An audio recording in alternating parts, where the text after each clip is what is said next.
Michelle lost it. I'm literally crying a little. It just makes me so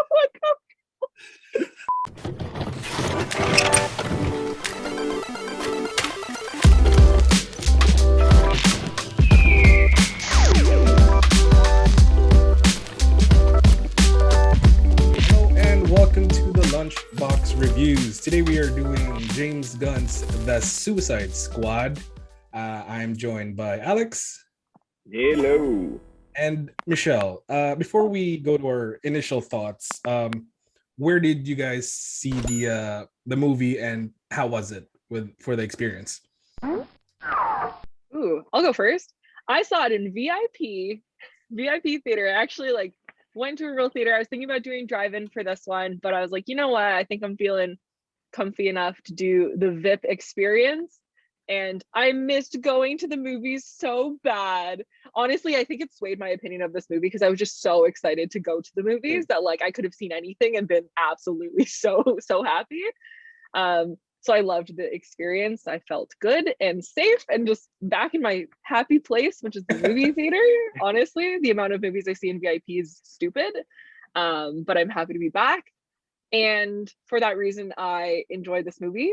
And the theater, there's something about the theater experience that you don't get in the drive-in, you don't get at home, you don't get, and that's the audience laughing with you and having the other people around me laughing with me. There's something about that experience that also made this movie so good because there were a lot of moments where the theater's laughing, and that was it was fun. The movie was fun for that very reason. So that's where I'm at. It's funny. I feel the opposite way for the exact same reason. It's like, I want to laugh alone. Shut up. Shut up. I don't know. I think it's because I also watched it on VIP Friday night because I thought, you're paying $20-something to watch a movie. Everyone's going to shut up and just sit down and watch the movie. What I didn't anticipate was people that are willing to pay $20, money's not an issue to them. So they don't care about this movie. They'll talk through the damn movie because whatever, it's just money isn't a thing. Or maybe it's just me. I'm any little noise I hear in a theater, I'm like, shut the hell up, because I'm just used to watching it at home. Everything's silent, but yeah, it just turned out to be people ordering food just a little too loud. And it was just getting my blood pressure up. But I will be watching movies in VIP for the foreseeable future. Just it is better than a packed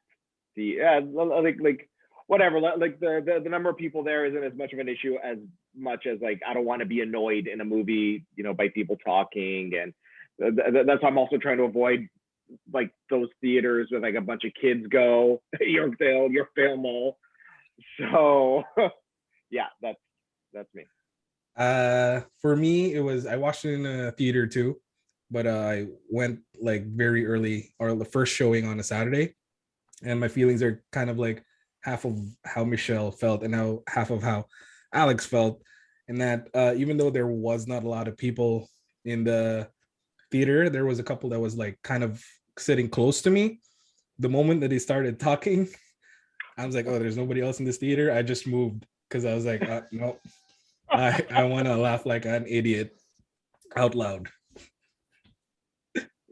Why talk? Is it that confusing? I remember I was watching Jurassic Park Fallen Kingdom, and there was a couple talking through it. Is it really that hard to understand? Dinosaurs are back. What's that? What are we doing here? I will say, for my theater, nobody talked through it. We just all laughed at the same moments. So I've also experienced the talking people. I didn't have that. What I did have randomly, and I had to be the Karen's not the right word, but I had to be the I'm gonna tell you to fuck off. Partway through the movie, in the last half an hour, these two young guys walk in and they come and sit literally one seat away from me, not one pod. You know how the pod's two seats, one seat. And I was like, hello, that's not social distancing, because I'm eating, I have my mask off, whatever, and I literally was like, hey, can you fucking move? Yeah. Like, It's supposed to be like first of two all, or you're three seats, right? yeah, Like, and you can't come in the last 20 minutes. What are you doing? You're illegally here. So the least you can do is sit as far away from someone else as possible. So like, F you. So I was just like, can you not sit so close to me? And they're like, oh yeah. And then they moved one seat over, waited 5 minutes, and then left. So that kind of confused the heck out of me. I was like, did I scare them off? Just by being like, please don't sit literally directly right in my like zone. So, but besides they that, everyone was very nice. they didn't have tickets for that movie for sure. There's no way. There's no Yeah. way. So Anywho, I'm glad that we all got to see it in the movie theaters. You know what? So let's go into it. James Gunn's The Suicide Squad. It is not really a reboot. It's kind of a soft reboot, but yeah, it's an ensemble cast. Let's go with our initial thoughts. Let's talk about it full spoilers. before the spoilers. Then we go No full spoilers. spoilers after initial thoughts. Okay. Initial thought. It actually took me a little bit to think about how I felt about the movie. So I like left the movie and I was like, how was this movie? Because like I said, the movie going experience had me so excited that I wasn't sure if it was the movie or just the movie going experience that had me so like, yeah. Now that I'm a little bit out from seeing it, like it's a fun movie. I think it's fun. I think to me, it did a lot of what the Harley Quinn movie did in my heart and soul. It's just like a good movie going experience. It's not, I probably won't go out of my way to watch it again. It didn't blow my whole brain out, but it was an entertaining flick and I don't regret watching it in VIP. I loved it. I thought it was like probably the best DC from the DCU, you know, since Zack Snyder crapped out his initial movie Onward. This is definitely like the best, you know, one set in that universe. And not just that, like the feeling that like this rated R movie, it's like probably like the best rated R like feature superhero aside from Logan, but like Logan is like feels like it's in its own category. But Suicide Squad, it's definitely better than like Deadpool or Deadpool 2 for me because I just find that cheap. I didn't really like it like Deadpool. But yeah, this was great. Refreshing movie that was very original and featured a villain that I love in the comics. And right at the end, it's yeah, you know, anytime a big superhero movie doesn't end with a big like light breaking through the sky in the middle of a city, killing everything, like you know, like it's a good movie. That's, you know, makes me happy. Yeah, I loved it. It had action, gore. It had a bit of heart, surprisingly. It was really funny, really violent. And like Alex says, it doesn't have to be like a world-ending kind of threat. And it was kind of just self-contained to that one place. It had, I guess, implications, but you know, overall, I really love that movie. It's, I guess, my favorite DCEU movie, and I don't think the second. I can't even think of the second, but it's not even close. So with that, we are gonna go full spoilers now. Let's start off with I mean, I guess you can just watch us if you haven't seen it. You know the drill. But anywho, let's start off with what we like. This is full spoilers now. Michelle, I think there's something you like that like pretty much kicked off the movie. Yeah, so I'm gonna just throw it back to anyone who watched our DC fandom recap video that we did. Insert clip here of what I was hoping would happen. Because I hate Pete Davidson. I hate his rat face. Something about him bothers me immensely. I hate his rat face. I still hate his rat face. And he got shot in the rat face almost immediately. And I loved it. It was exactly what I was hoping would happen. I had a feeling that it would do the Deadpool 2 thing where like they assemble the squad and then the squad gets wrecked. And that is exactly what happened. And I loved it. And the thing I wasn't expecting was the level of gore that they brought. Amazing. That like I was smiling, like I felt like a psychopath. I was smiling so much. I'm still smiling just thinking about the gore and just they were not holding back. It was bloody, it was gross. You were right up in that grossness. and it was amazing. And they epically killed a couple of characters like right away. I'm a little sad my boy Flula Borg, aka Javelin, died, because I was hoping he'd have a bigger role because I really like him just as a comedian, as a human, a YouTuber. But I like that his Javelin carried on throughout the movie. But I wish he had a bigger role. I really like him. But yeah, Pete Davidson got shot in the stupid rat face. I'm here for it.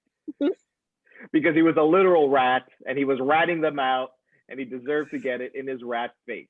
Yep. Literally. How like Yeah. how who am I? Am I That's perfect, psychic? yeah. Like That was dead on. So I'm gonna say Starro, like I mentioned a little earlier, what I liked about the movie, that it's like this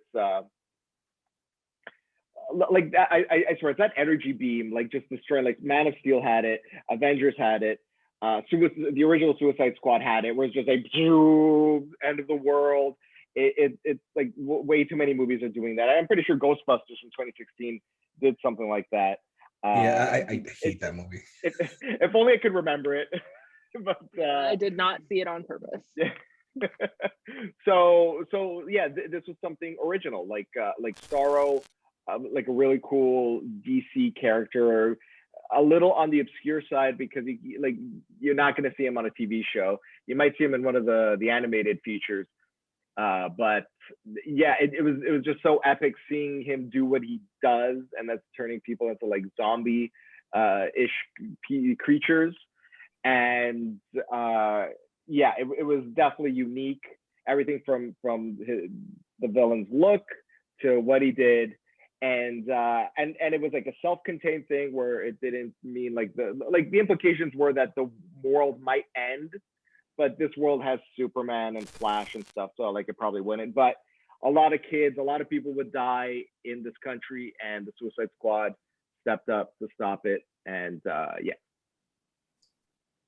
Yeah, for me, kudos to James Gunn again, just plucking obscure characters. Like we were talking, just Alex was talking about Starro, and then just the randomness of the Weasel. Oh, I love the Weasel. Like every scene that he's not in a lot of scenes, but I love every single scene that the Weasel was in. I like just how he makes us feel about these sort of not even B-list characters, but C-list characters. And we care about them. Like Nathan Fillion wasn't there for like the longest time either, but I cared about it's so stupid, but I loved it. It's not even like his hands came off and did like really crazy things. It did it in normal speed and just like punching. Yeah. What else did you guys like about I didn't know these super C-list characters. So the character that I was most curious about was Polka Dot Man. I was just, how is that even a thing? How does that exist? Amazing! I freaking love that power. And I love the way they portrayed it. Just like, first of all, the explanation of it I thought was super cool. And then the way it ate through, like his polka dots ate through things just visually, I thought that was awesome. I actually really I was a little disappointed when he got mushed. I actually hoped he would have lived because I would have liked to see him carry on, especially with the whole thing with his mother.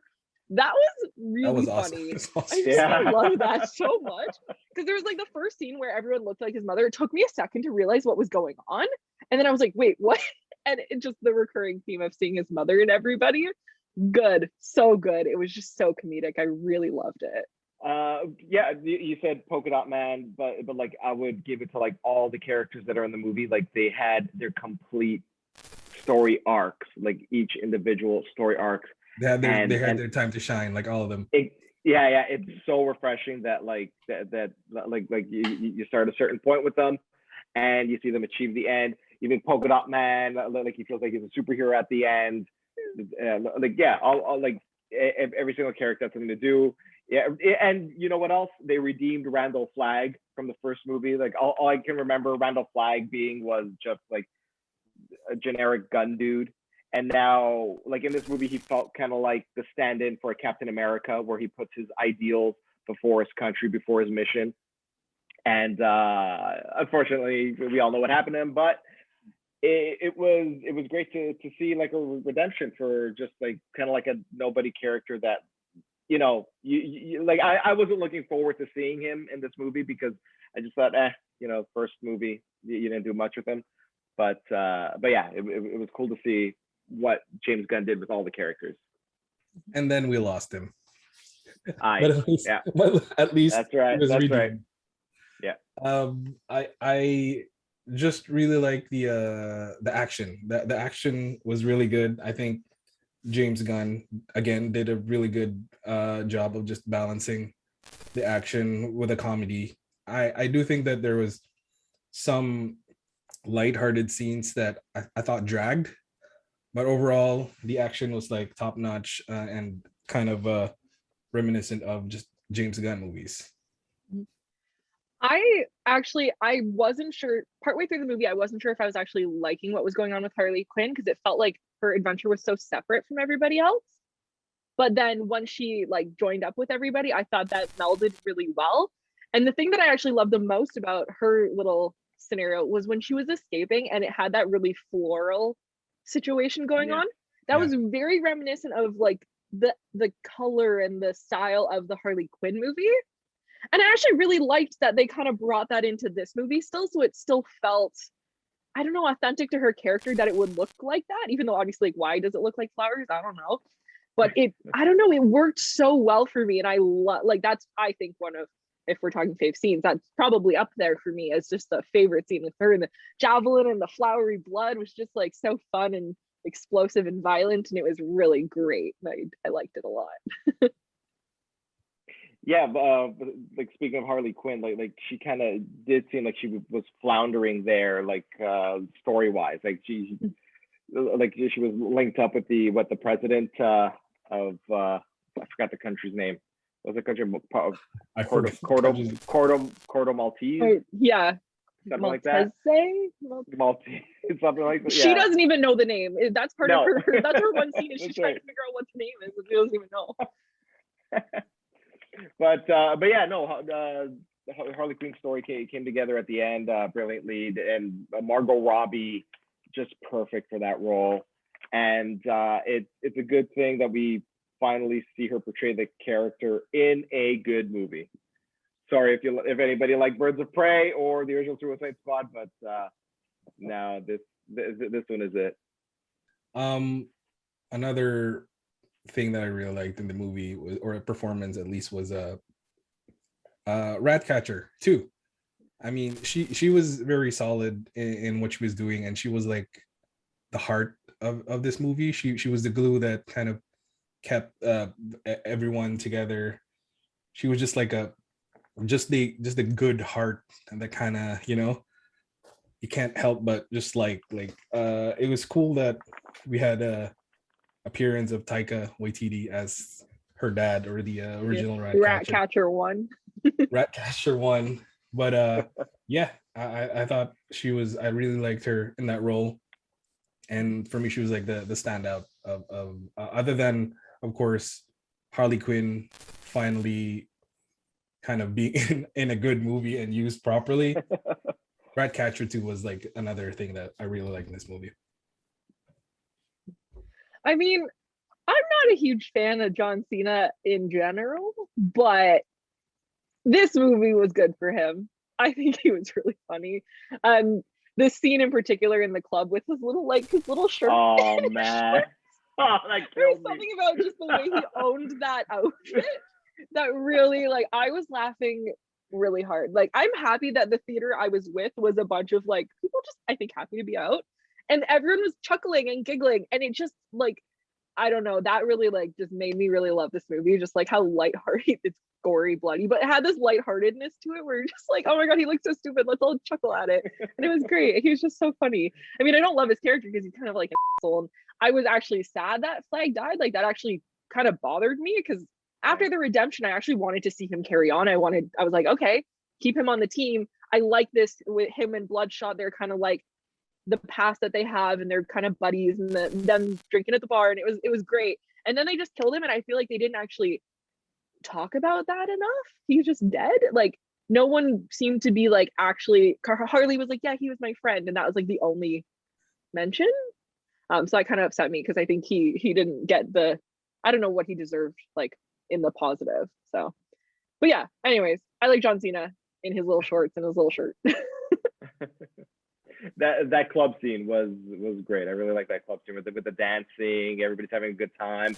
The guard is down, and Polka Dot Man is with his ladies, if you know what I mean. All his mothers. Brilliant. Yeah. I could was not his get Baron enough of that. Zemo scene. yes. So good. So good. I think lastly, also surprisingly, I really liked King Shark. And it was Sylvester Stallone, I think, was the voice for King Shark. Yeah. It was perfect. Yeah. And I guess I've just kind of grown to like these characters like Gator Loki and Groot and people like that who are not very talkative, but they the way they're portrayed is very good, that they get their emotions through. Yeah. So I guess we'll move on to the things that we did not like. Who'd like to get the ball rolling? I feel bad getting the ball rolling because we both really love this movie, and I'm like not on the love train. I'll do it.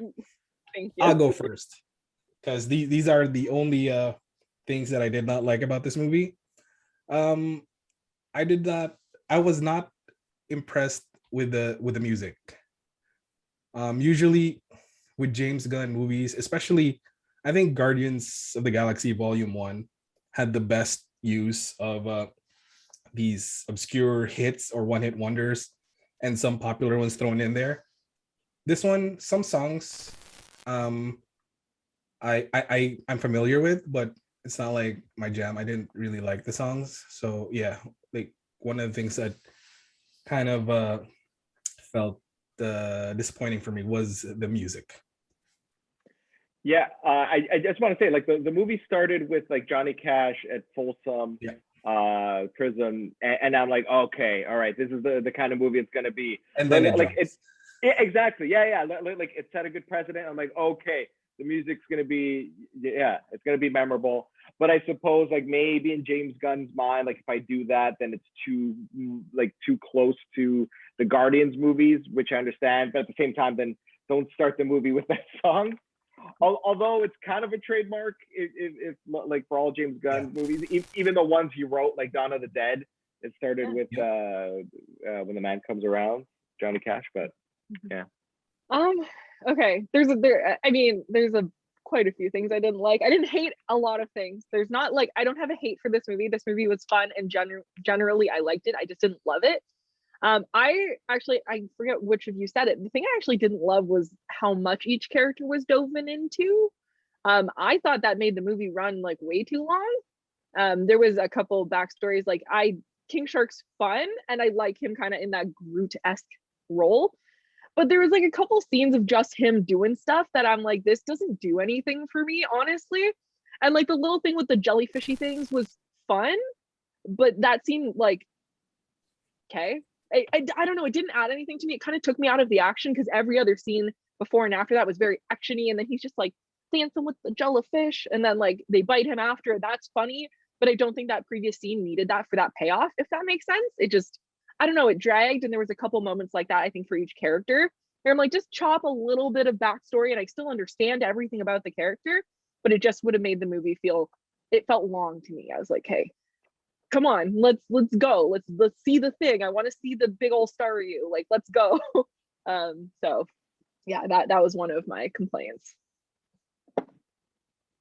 I mean, I don't want to run the fence for like everything you're gonna say, but like, yeah, no, I just feel like the King Shark thing, it was kind of like to demonstrate like more playful side, because like all like he's just dumb up to that point. He's just a dumb Okay. No, I'll like let's go. No. Yeah. I would argue that because the previous scene with him is where he makes the little guy out of the bomb, and that's very cute and very playful. So it's already established literally in the previous scene. Okay. And then they double down with the dancing with the jellies. You know? Sure. Because when he made the little guy, he's like, look, it's you, or whatever he said to Peacemaker. I'm like, that right there is the same kind of energy that we're getting, this cute, Okay. playful, I want to be your buddy. I don't know. That's, Okay. Yeah. That's fair. That's fair. Yeah. I guess it might have been like indulgent from James Gunn, just to do that with King Shark, but yeah, yeah. I mean, some people would like it. It's just not my. Give me more blood and guts. Like that's not my cup of tea. I get it. He's a cute little shark man. Let's move on. He already says he wants friends. Like I get it. Yeah, and again, I guess this is my last kind of beef with this movie is, I don't know, maybe you guys liked it. I certainly didn't. Is that whole scene with Harley and the president? I mean, I like the thing after where she escapes, but I didn't like the whole. I thought like how the other shark scenes kind of took Michelle out of the movie. This one took me out. I didn't need it, in my opinion, because I think that, in my opinion, Harley works better as like a agent of chaos, kind of like a wild card where you just kind of, and she's good like that because that's kind of how I see her character. I didn't need to see like, I get what her heart in that moment, but it does show a certain side of Harley, but I didn't like it. If you cut that scene out, it would have just made the movie the same for me. I'm going to pile on to that because I absolutely agree. And I actually think it, like, I didn't hate the Birds of Prey movie. I didn't love it, but I didn't hate it. But I think that scene does exactly what the entire Birds of Prey movie does, which is tries to humanize Harley. We already got that. We already got a whole movie of that. We don't need more of it. It's like, we know who she is. If we've seen Birds of Prey, we already know. And we know she's going through this growth in regards to like abusive relationships and Joker. And we saw like that's what Birds of Prey was for her as a character. We didn't need it in this movie. She could have been captured and go right to when she's being tortured and like all that. And it same thing would have done the same. I think it was a waste. It was like a fun moment. Like it kind of got me, like the jump of her shooting him, like that shocked me. But then the monologue and the da da da didn't need it. Didn't need that at all. The burning of the birds, though, I am so upset. That was actually a little traumatic. Hearing the birds scream, I hated it. That was so scary. Yeah. That was mean. I'm gonna say like I understand like like it felt kind of dragged out. It felt like it took too long, that scene with the president, but I gotta just disagree because like I'm like I do not remember the like hardly anything from Birds of Prey because like it was like the definition of forgettable, that movie, and like I completely forgot where Harley was character wise. So like this was a good, like it definitely should have been a lot shorter, but like the focal point should have been the same, like Harley just putting that punctuation on like I don't need a relationship to define me, and she probably should have said something else besides like I'm looking up for red flags, like something like I gotta be my own person, or like you know what I mean, because it didn't really feel like that. It still felt like, oh, Harley's looking for someone to the point where like I thought like, oh, are they gonna introduce like Poison Ivy at this point, just you know, but like although it's cool, I hope not, because like Harley Quinn just needs to be on her own in the movie universe just for a good while. And then like if you want to bring in Poison Ivy, bring her in. But yeah, I'd say that. Yeah. Oh, I haven't said anything negative about the movie, have I? No, all you do is argue with us. Hold on. Hold on. I'm such an. I'll tell you what I did not like about it. The fact that they put it out on demand as well as in theaters, because like that is gonna like kneecap this movie. It's not going to. It did terrible in box office. Yeah, naturally, yeah. So that's an unfortunate thing. They shouldn't have done that. Warner Brothers making horrible decisions. Like although you could say whatever you want about the pandemic, but like you put a movie out on streaming, like most people will just find a way to stream it because the quality is good enough. So yeah, that's really bad producing decision, I suppose you can call it that. Not really a critique on the movie. I'll give it an actual critique though. I felt the whole javelin thing was flimsy, like kind of like just for a story arc for Harley Quinn, like finding her purpose, like it being tied to this javelin was kind of weird. Yeah, that's probably like the one thing where we're like, okay, it went through Starro's eye. Okay, cool, but is that really why? You know, the rats did their job. You know what? Just to add to your javelin thing, once she kept like just carrying the javelin around, and once I just realized Starro's big eye, I knew what was gonna happen. It was just like, oh yeah. And then you could kind of just see it near the end where it's just telegraphing it to get to that point where she's eventually gonna put that in his eye along with her. But yeah, I agree with you. That was a beautiful visual. That was a gorgeous visual. Of her in the water with the rats coming through. Beautiful. Yeah. So the payoff was there visually, but emotionally and story wise, it was lacking. Yeah, you knew it was gonna happen. It was a long comedy bit, truthfully, because he died before he could tell her why. You know what I mean? I'm here for a long comedy bit. It doesn't need to be more than that for me. I was like, sure, you carry that javelin until you need it, girl. I don't even care. And like as far as the weapons that we've seen her use, that was my favorite. Just because it was the bloodiest. And for this movie, I think that worked really well. I was like picturing her with like a bat because she had the bat historically. That wouldn't have had the payoff, I feel like, that the javelin did in the fighting scene. So like for that purpose, I think it worked for me. But I agree with you that the javelin thing was a little weak, though I like it. And I will I'm just gonna say this for everyone else because you guys said like this is probably your favorite DC movie. It's not. Wonder Woman is still my favorite, and I think it will be a long time before. I know, not the second one, the first one, but I think it'll be a long time before something tops that for me personally, just because of like the personal impact and whatevs. But this is still a fun ass movie, and I'm here for fun movies. They don't all need to change my life, so that's where I'm at. And the only last thing that I didn't love, and this is a weird little nitpicky thing, the way they did the whole like here we are now kind of like thing where it'd be like in the sand and like going back 5 days, forward 3 days, so now we're here, now we're there, and the way they'd write it, I hated it. I thought it was just like that. It was cool the first couple times, and then it became this ongoing thing, and honestly there's a couple ones that were hard to read, and I was like, where are we now? Is it now or then? Whose time is it? Where are we? I didn't love that, honestly. I thought it was like really overplayed because they did it like 8 or 9 times in this movie. And I didn't love that. Sometimes I didn't need to be like, because it was like Operation Jotunheim, and then it was like, just kidding, Operation Harley. I'm like, no, the characters are already telling us where we're going. You don't need to tell me where we're going. You've been talking about this one place that we're going this entire fucking movie. I get it. So I didn't love that part. It was a really weird stylistic choice. Like the only time I thought it worked was I forgot what it said, but it was on top of a roof, and it looked like a visual. And then the 3D kind of. Yeah. That was like, oh, that's cool, but like the rest was like, oh, it's written in sand. Oh, it's in smoke. I'm like, well, okay, you do you, James Gunn, but yeah, whatever. Like the Russo brothers. I remember it being really jarring in like Winter Soldier, where like you see the name of the city in huge block letters like Philadelphia, and like at first it's like whoa, but then like it just like grows on you.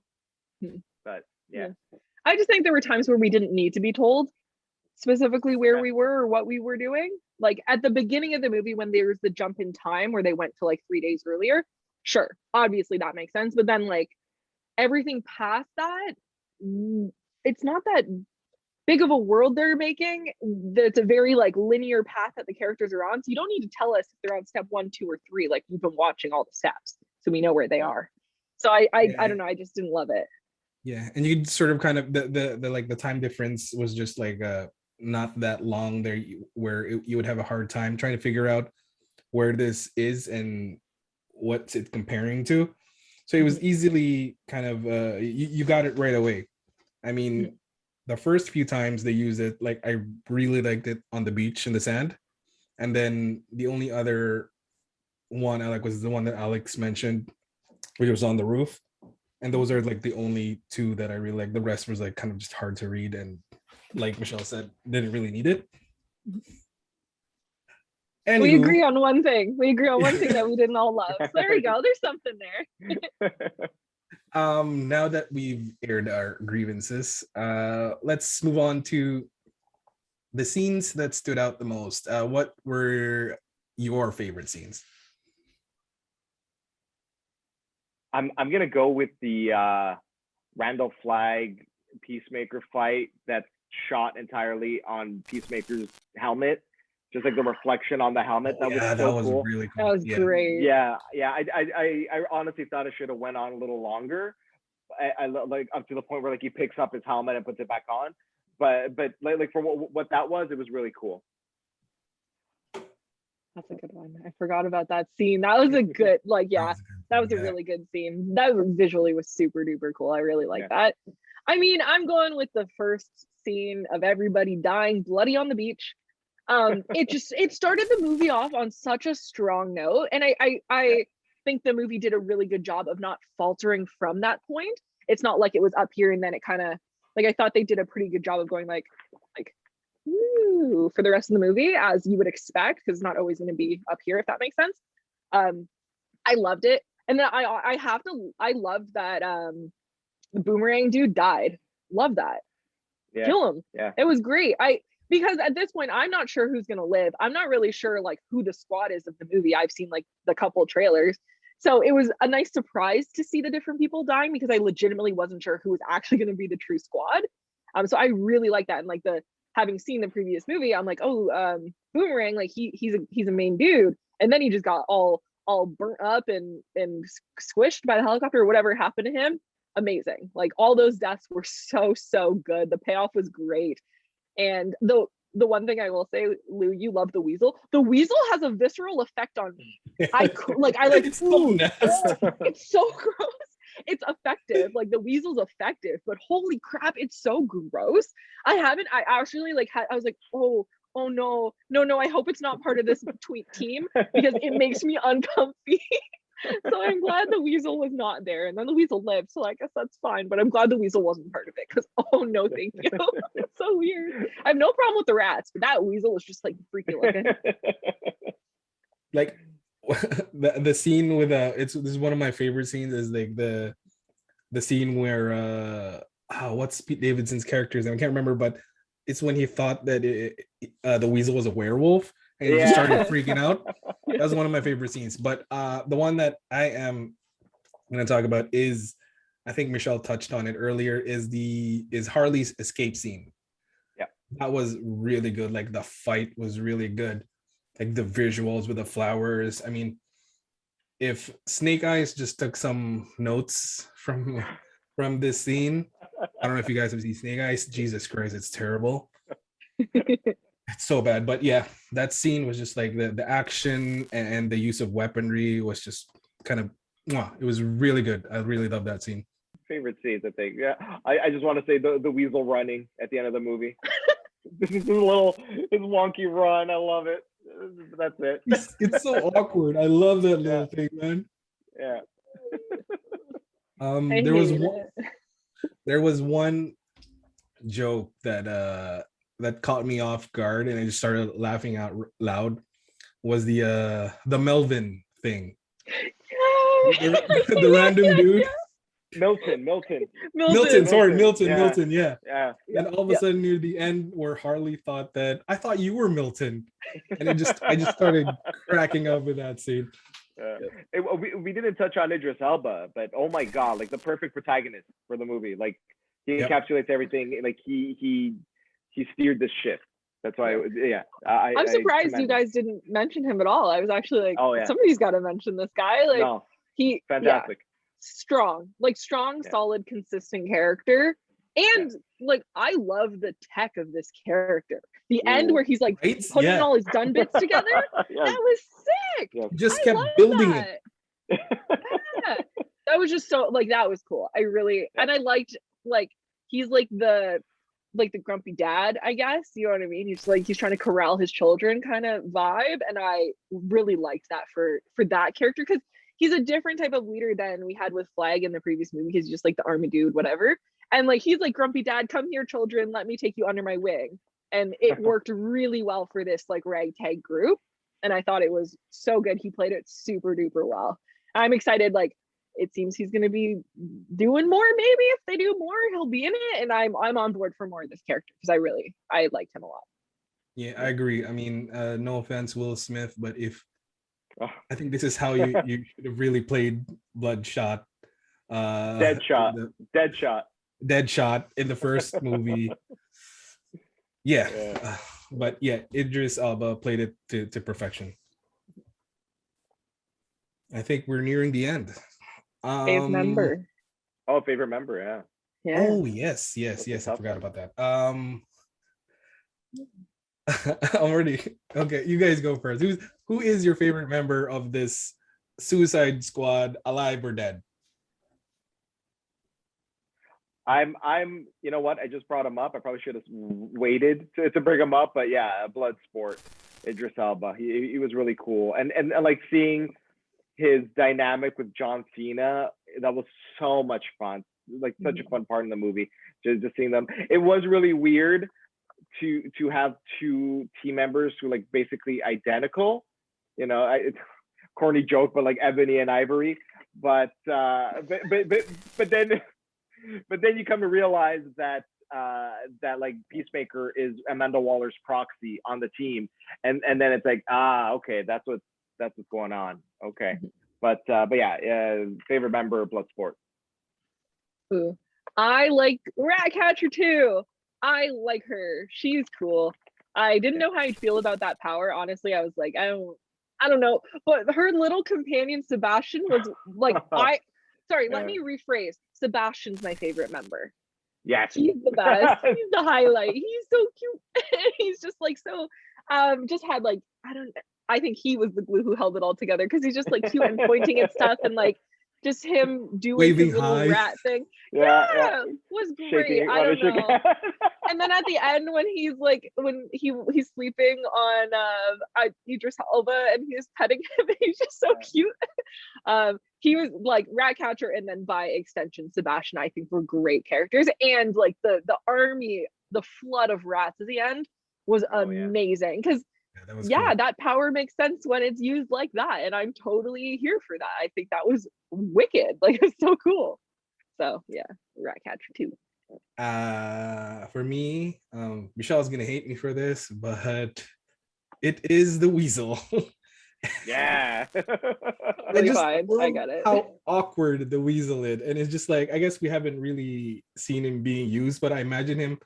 I don't know, Alex, if you know who Wild Child is. I think at one point he was like Sabretooth kind of pet. Yeah. Where he's just release him and make him go nuts. I'm hoping I get to see that in the future with Weasel, who has apparently 27 children. Dear Lord, how do you come back from that? I don't know. But yeah, that just the wild card aspect is wired, and just how gangly and kind of just weird and awkward looking he is. Yeah. I don't want him as a pet. I don't want him near me, but he's my favorite member of the Suicide Squad. And Michelle hates it. Michelle lost it.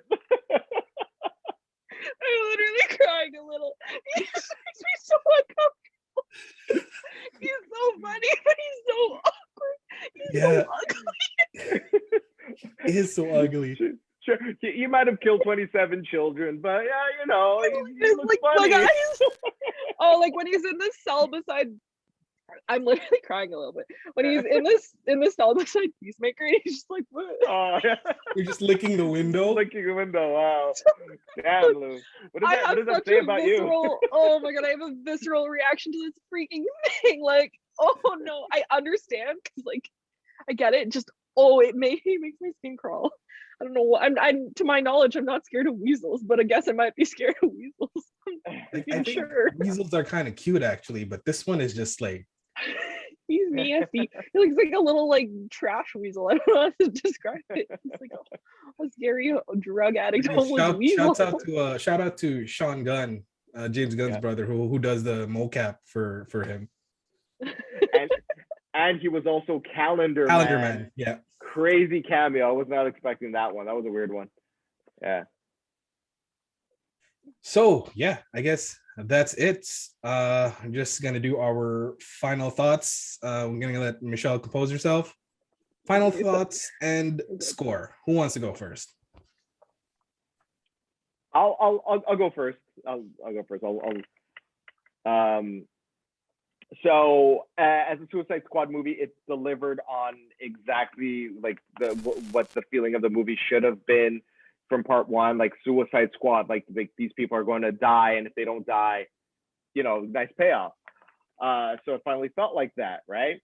And I know I'm probably stealing what Lou's gonna say about the movie, because I've heard him say this before, and like this movie exemplifies this, where like it's so cool when you take a cast of like C-list characters and you put them in the forefront, because like for me, I don't know what to expect or what we're gonna get.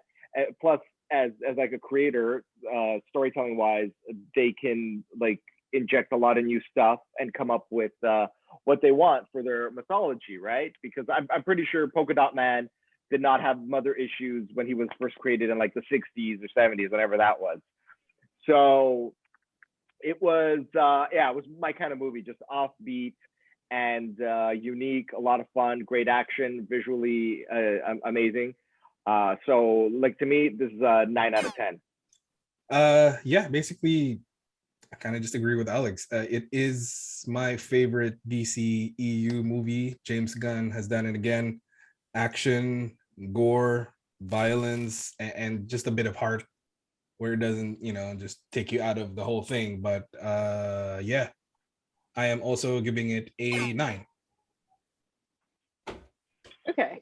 Ooh, tough. Don't be mad at me. No, I mean, I'll say it, I've said it a couple times, I'll say it again. I had a lot of fun. I really enjoyed this movie. It was just like a good watch, and that's all I want sometimes. And to me, that's exactly what it delivered for me personally.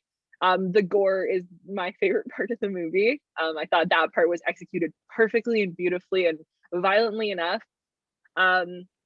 I'm not like, I don't know, I'm not super in love or blown away by it. I wish I was, but I also don't know what I would have changed, which is like, I don't know if I'm like, oh, if you do this, this, and this, it would have been 10 out of 10 for me. I don't have an answer for that. It just didn't do it for me personally. So for that, I'm giving it like a 7.5.